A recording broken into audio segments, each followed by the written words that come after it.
trail of late, intimidation, aggressive tactics. What would you say to try and cool the temperature before the vote on Thursday? Well, everyone has to calm down. We all have to live with each other after Thursday, so that goes for everybody. But contrary to the narrative that has been spun, we are actually the victims of that dirty trick approach to politics.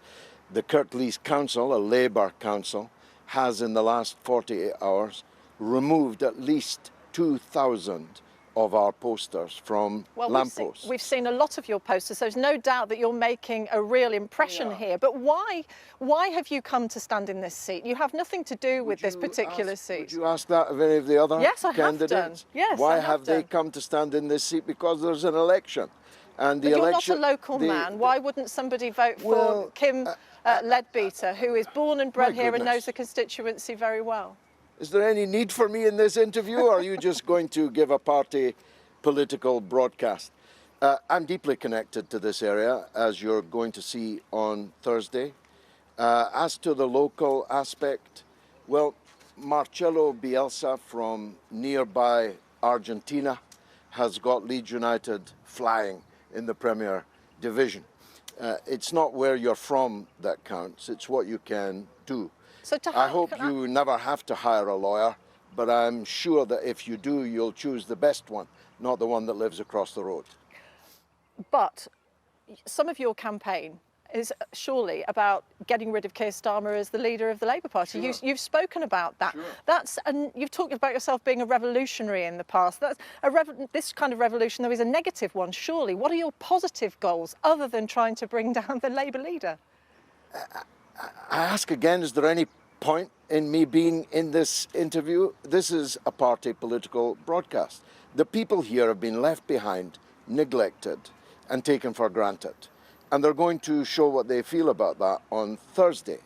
I think I'll be the beneficiary of that, but whatever happens, Labour will lose this election, and they will lose it not because you say I'm a revolutionary, not because I arrived with a fanfare on a bus, not for any of the other negatives you've spun in just 2 or 3 minutes in this interview, but because Labour... Arriving on a bus and having a fanfare isn't a negative thing. 100 yards from here is a listed building that used to be the police station. Labour closed it down and sold it to a property developer for the price of a chip shop.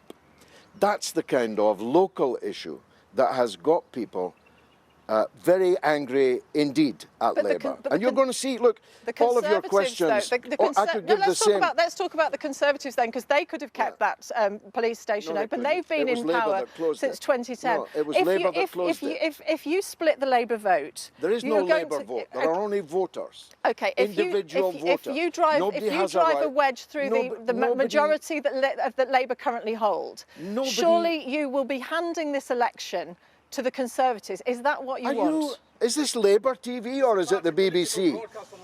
Is this Labour TV? Are you happy to see the Conservatives gain power here? There is no such thing as a Labour vote. There are only voters, individual human beings who have to be persuaded to vote for you. Now, your concern for the fate of the Labour Party in this constituency is touching, probably in breach of the BBC's charter. I'm asking you about the Conservatives why people are switching power. Are you happy to have the Conservatives in power? I'm fighting to win this election. If you vote for me, you'll get me.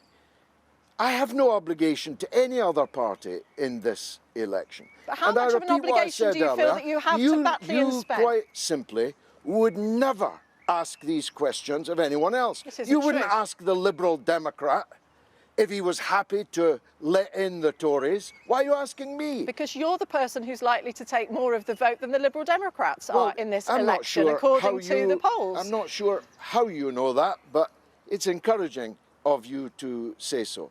I'm fighting on my record, my programme, for votes for me. And you probably wouldn't be here if you didn't already know that I was doing so quite successfully. We're here because we're talking to a lot of voters and a lot of candidates.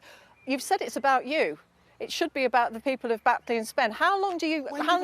Just then you said it's about me. It's about votes for me. Record, my programme and what I'm offering the people in this by-election. You're no Jeremy Paxman. I don't know if that's what you're trying to pretend that you are. No, not at all. And the BBC News Channel sure ain't no singing and dancing success.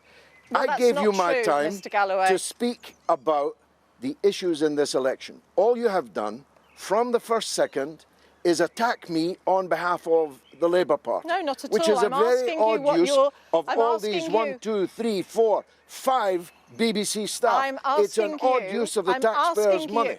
It's a licence fee payer, not a taxpayer. What's the difference between a licence fee and a taxpayer? It's a levy, not a tax. Do you want to have a debate about that? What I'd like because you to people do... are sick paying the BBC for party political propaganda on behalf of the establishment. I would like to ask you then, how long-term a commitment are you prepared to make in Batley and Spen? Exactly the same as everyone else. This constituency ceases to exist at the next general election. Perhaps you didn't know that. This is the last election there will ever be in the Batley and Spen constituency.